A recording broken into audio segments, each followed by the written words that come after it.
Hello, Australia. こんにちは、オーストラリア。 Welcome to Dodging Armageddon. ドッジングアルマゲドンと Welcome to Tokyo 2020. Now, even bigger and better in 2021. Let's cross over to two Aussies camped on the business end of a chopstick, poised to take the gold medal plunge into the miso soup. It's rampaging Roy Slavin and HG Nelson. Are you there, HG? Yes, TF Mutt, Jaco and Ryden locked in the Dodging Armageddon soundproof booth at ABC Grandstand, Tokyo HQ. The passion for gold is still there. The desire for even more lingers, even though Australia is now officially in uncharted territory. The Olympic Games in Tokyo are our best Olympic Games ever. The gold, the silver and the bronze, it's all there, and Bruce thinks there's more to come. And if Bruce is thinking there's more to come, I'm thinking that as well. Welcome to Tokyo, where the shower on top of the cistern is golden. HG Nelson opening the dig on the Dodge, and another day of Olympic action. Welcome to day 13 of competition, a day that is set aside traditionally to acknowledge the contribution and hard work of the families and relatives of the athletes doing their thing in T-Town in green and gold. The families and friends of the forgotten supporters who have made enormous sacrifices over the years, often getting up at 4:30am before they realise that training starts at 6:30, going back to bed for 2 hours to get the stars of tomorrow to training and then shelling out wedges of money for uniforms and equipment. It's an impossible burden on them. His Excellency, the cook with all the firewood, IOC Supremo Coates, says, "You're all too far away and I can't remember you all, so thanks. Keep up the good work. See you in Paris." And he moved on. The Dodge highlights at the jump. A history-making medal.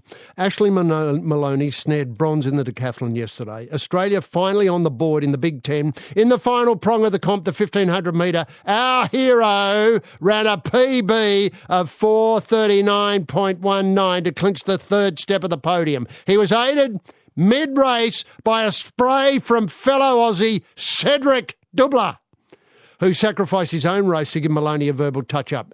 The verbal touch-up, and Ash needed to bring the bronze home. It was great to get a bronze, but to have the name Cedric appearing in green and gold at this level is outstanding. With Cedric's sacrifice in our decathlon bronze, we are in McAvaney medal territory here, I believe.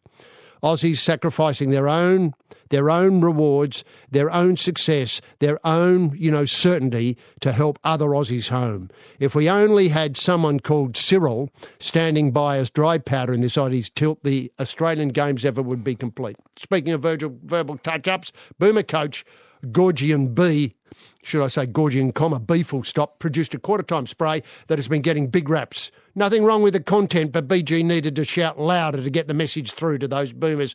Elsewhere, weightlifting.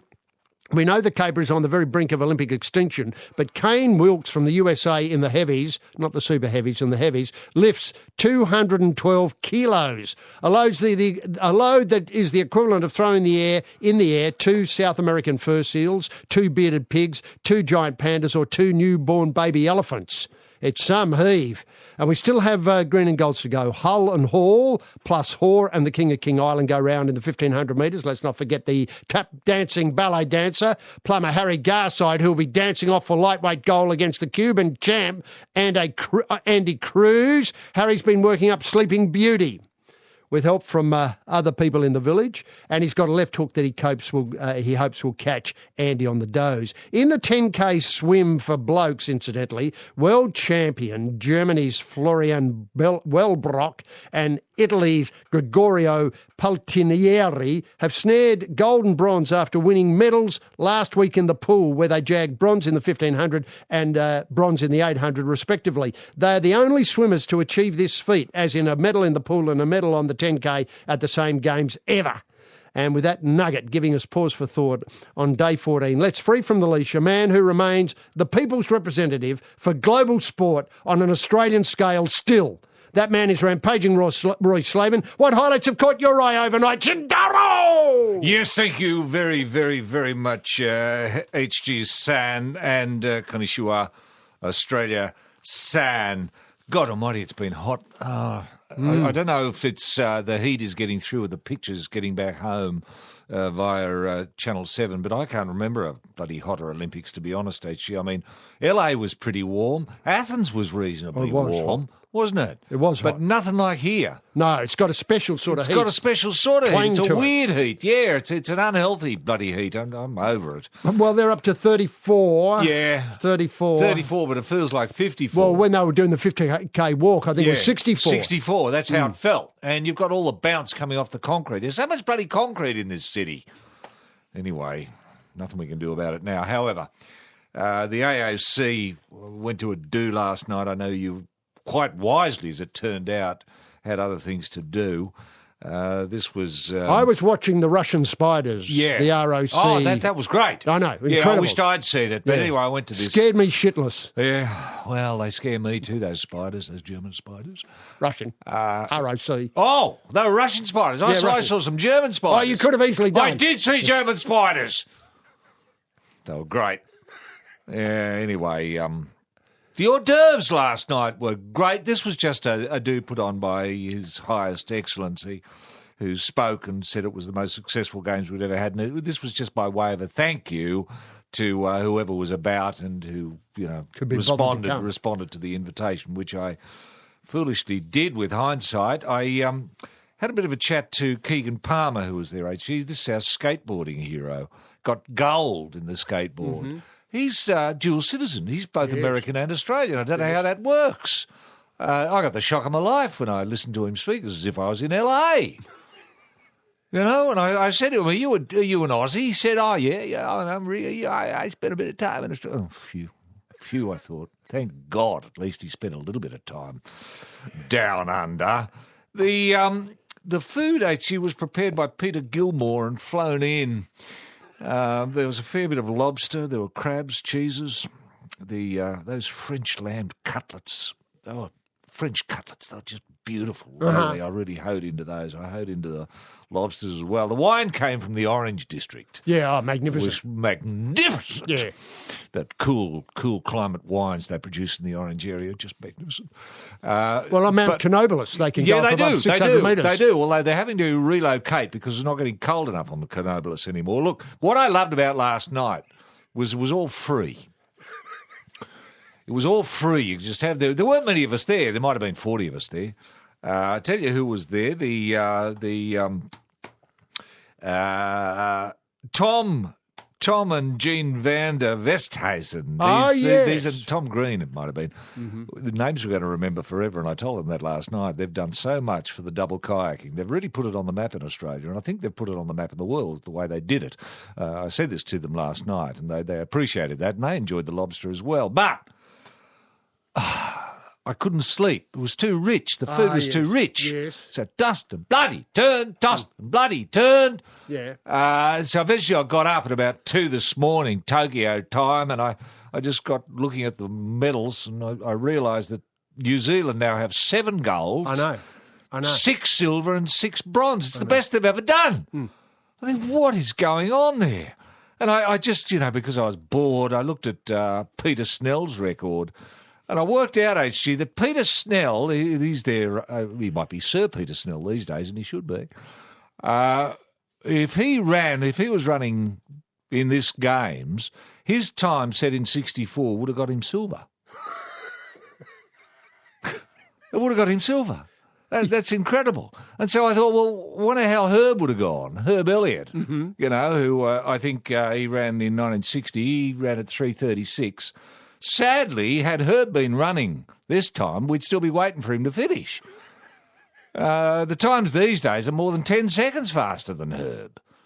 I don't know what this means, incidentally. No, that's all right. But that's the state of mind I was in last night after Peter Gilmore's bloody lobster. That's what I put it down to. So anyway, I eventually got back to a little bit of sleep, but I was haunted, actually. Haunted I was last night. Haunted by the heartbreak for the Kookaburras, the heartbreak for the Matildas, and this morning there's heartbreak again with our women's beach volleyball. They only managed silver. I know. So, if there's another AOC do that Coatsy throws, His Excellent Highness, or whatever he's calling himself these days, I suppose I'll have to front up to them and say, you've done really well. Silver. you know. It's And try to heartbreak. be convincing. See, what was Because it was there for them to take. Was there for the taking. on all three occasions? Gold would have given us another penny. Anyway, as someone said to me this morning over breakfast, Roy, Australia sometimes say go.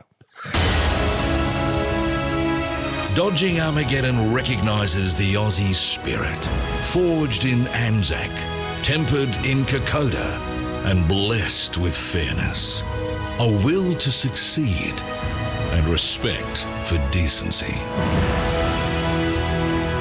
It is terrible when you get a run of outs, Yeah. you know, like you've outlined, because you think, oh, well, one, yeah, that was okay. In some ways, you know, the lad who did the walk for us, who came in 8th, and reminded us that since a PB. A PB, PB, and reminded us that we finished 8th in the 50K Yes. walk since about 1964. That's right. We've always had a representative. We've locked down 8, haven't we? We have. We don't move much into the 10s or so on, or not much into the, Yeah. you know. Anyway, what I was going to get to was one silver's sort of okay, Yeah. but to get 3 in a row like we've just done overnight, I mean, it is, It's soul destroying. It hurts, isn't doesn't I know. it? It hurts. I know. You know, I felt especially, you know, sorry for the Matildas, you know, because they just missed out completely. And I bumped into Sam Kerr. This was just after breakfast. All I could say to her was, you know, Sam, yeah, I know where you're coming from. I said, Sam, I've walked the hills and mountains with you. Sam, I'll walk in the valley with you as well. isn't that thoughtful of you, Roy? That's all I could think of saying. Yeah. I hope it meant something to her. It meant something to me. Do you know what worries me is when commentators who should know better somehow think, well, they can't take the silver away from them. Yes. Well, you know, not in the Matilda's case because they got nothing. They got nothing. Yeah. They can't take the nothing away from them. No, they got nothing. You know, they will get, I assume, they'll get the normal pin or badge that everyone gets, HG. Well, sadly, that's gone as well. What are you talking about? Well, the participation medal, that's what you're referring to. That's what I'm referring to. Every Olympian gets a participation medal. Yeah, since 1896. Since 1896, Sadly, in 2021, that's off as obviously a cost-cutting measure. What's going to happen now is you'll get an email if you want to open it, and you can print it off yourself saying, thanks for coming, thanks for being And you ordinary. will always be remembered as an Olympian. Correct. So you don't get a pin to wear anymore. No, you don't. Because of cost-cutting? Yeah. Well, they didn't think of it. God almighty, this do I went to last night, just the food that was flown over that was made by Peter Gilmore, he doesn't come cheap. No. That would have been more expensive than them. I mean, this is just not adding up to me. Well, you see, pins haven't been a big thing of these Olympics. No. Because Your pin traders are in trouble. Yeah. I assume They're all on moved online. Job seeker or Yeah, they keeper were- or both. What do you do? I'm a pin trader. Yeah. Okay, here's Yeah, here's some $700 a money, week. Now, obviously, Harry Garside, the tap dancing plumber, is going round. He was the Olympic boxing team assistant coach. Yes. Had an insight into Garside. He's very excited, very, very confident that the kid can take the plucky Cuban apart. Yep. Harry sets himself tasks that will put himself into difficult positions. It's a mindset to get himself out of the comfort zone. When he got to Tokyo, he said he would challenge himself by not talking to anyone for 72 hours. Wow. It was to prove to himself that he could do it, as in the 72 hours. Yeah. When we were sparring in camp at Miyazaki, that was the only time he was allowed to talk, to say yes or no when the coach was talking to him. Right. He's very determined young man. Now, okay, well, hang on. Did he go for 72 hours without saying a word or not? Because it sounds like he said yes or no. as I understand it, 72 hours when he got there with no words, then the training started or the sparring started. Oh, that's where he limited himself to yes or no. Okay. Another challenge. Wow, isn't that good? Did Grass ever set you anything like that to worry about, Roy, as in, you know, preparing for a big game? Well, he said shut up a lot. Well, I don't know if that counts. And did you? Yeah, I did. Yeah. I did, but I couldn't shut up for 72 hours. No way. Remember? No Australian can shut up for 72 hours. No, that's true. You know, I've got so much to say. Indeed, and it's all right. Yeah. Now, the other thing was when the Wooders boys came, I understand you locked them in the back of the horse float for 3 days. 72 hours. Yeah, settle them down. And told them to shut up. Yeah. I said, you can come out When after you're 72 quiet. hours if you don't say a word. Yeah, and what did they do? They didn't say a word. Dodging Armageddon presents popular Japanese sayings. Not knowing is Buddha. Roy, people want to get in touch with the show, they can do so at roynhg at abc.net.au, roynhg at abc.net.au, and the following people have. Now, this has come from Michael in Northcote, and he sent through for you specifically, HG. He sourced some aerodynamic leg tape for you. Yes, good. As used by Olympic cyclists. He said it's new. There's new and old stock. And the cost for a left and right leg pack is $999. And if you just want one leg, it's $450. Can I ask? That's your tape. That's excellent. I didn't realise you could get it so cheap. Yes. I don't know how they've done that. How many legs can you do in a pack? Any idea? Well, both, I assume. Yeah, no, what I meant was, you put it on, take it off, it's useless, I assume. Oh, I don't know. I've Or is it never tried the stuff. No. I suppose you'd have to shave your legs To get it to stick. get it to stick. Yeah. And you might be able to leave it on for a few weeks. I don't know. Whoa, I might try that. Because then you'd be more aerodynamic in your normal life, especially if you're wearing shorts, walking around the place. Well, it's hot here in Tokyo. Yes. I mean, I'd love to get the sliders on. Yes. Follow your sliders, your Folio C Bolt sliders. Yes. And your aerodynamic and tape. just see what and sort then of- just head into town and see what happens. Yeah, well, just see what numbers I can rake up. Now, Rob's been in touch. He says, very impressed with the love shown between women competitors on the skate park, as we were. The commentary team also excelled. Poppy Olsen is the queen of concrete, said one of the commentators. I did hear that, and I thought, well, that's great. I wonder if she thought of that herself. Probably did. They also use the word sick to mean great. Well, that's been around for a long time. Oh, about 50 years. 20, 30 years. There at used to least. be a magazine. Fully Sick Yeah, was it was- around during the Sydney Games. Correct. And there was the comparison, Yeah. awesome, sick, fully sick. Fully sick. Couldn't Yep. be any better. That's right. Now, Basil could start using a little more modern language like this. Sick, The Mayor of Perth. yeah, and stoked, and ups are also handy words for things being pretty good. Heaps of ups. Heaps of ups. Yeah. So I'm. You're hoping to I've emailed Basil. and just gave him that as a suggestion that he could weave Well, into his call. a third or bronze Yeah. would be awesome. Yes. Silver, sick. Gold, obviously, fully sick. up. Fully up. That'll do. Fully up. Yeah, now I'm up. Now, this has come from Dane. He says, Konnichiwa. While watching the introductions to the men's 800 final, the commentators described the first competitor as, quote, the surprise packet in the race. Mm-hmm. So imagine my surprise when 45 seconds later they described the fourth competitor down the tunnel as the surprise packet in the race. My question is, can you have two surprise packets in a race? And does the second surprise packet automatically supersede the first? Or is it a last surprise packet standings type situation? I think you can have a couple of surprise packets. Well, especially if there's 400 competitors. Yes. You can't be Yeah. across them all. You look If at there their are only world times. 6, I'd Yeah, question no. whether you could have 2 in a bunch of 6. Yeah, you 'cause could have 1. Yeah. You could have a dark horse, surprise packet, and A hoof on the two will be on me next time. That's sort it. of I think that's how you do it. Jim is in touch from San Francisco. Oh. Now, watching the ladies' round 1, this is the golf, I was surprised to see a shot of Lexi Thompson's caddy sitting under a tree near the 15th hole with bags of ice piled on top of him. The caddy, Jack Fulgham, was eventually taken away in an air-conditioned cart. Is it really that hot in Tokyo? Yeah. Well, it is, Jim. It's very impressive. As the point was made earlier in this very bloody broadcast. The commentator remarked that the caddy's job is to make sure their golfers is okay. They tend to forget about themselves.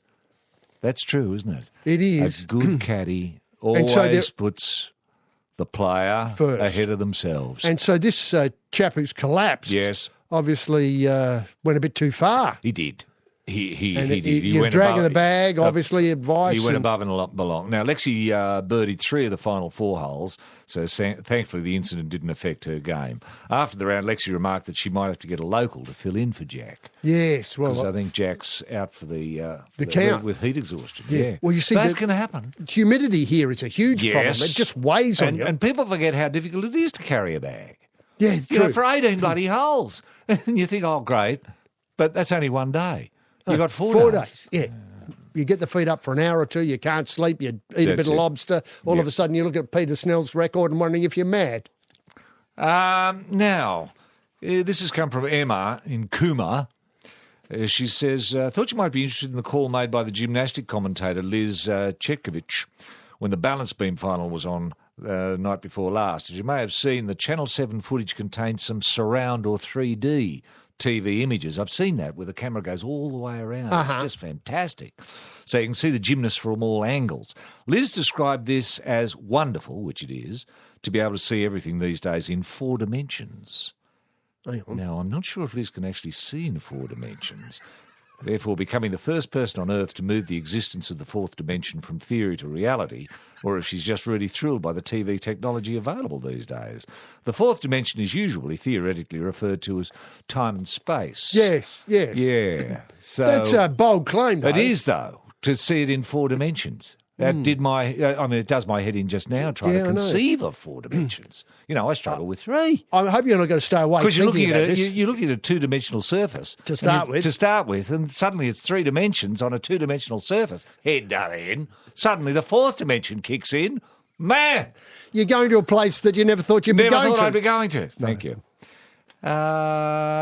This has come from David. He says, I'd love to get more info on water polo commentator John Hurricane Harker. Hurricane. Being from Victoria. Is it the same John Harker that did the Nappy Sound ads in the mid-90s? Yes, It is. And I think he used to play water polo for Australia. He did. So he comes with very big credentials in the area. And he played for some time. I'm not sure how many... He might have done HG, and I think he had his own talkback radio program on a commercial television. Commercial radio station. Where I think he called himself Harks. Harks, and he drove home the truth. It was a drive show. Yes. From behind the cardboard corrugated mic. I seem to remember that was his it. call sign. That was Harks. I don't know why he went that far. Lost that gig.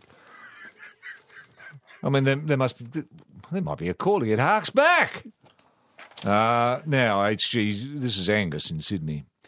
In between the blurry images and understated commentary, Channel 17 seem intent on shoving character arcs down our throat. Pre-recorded to-camera interviews tend to reveal a common narrative thread with our athletes. Good. 1, athlete has a dream from a very early age.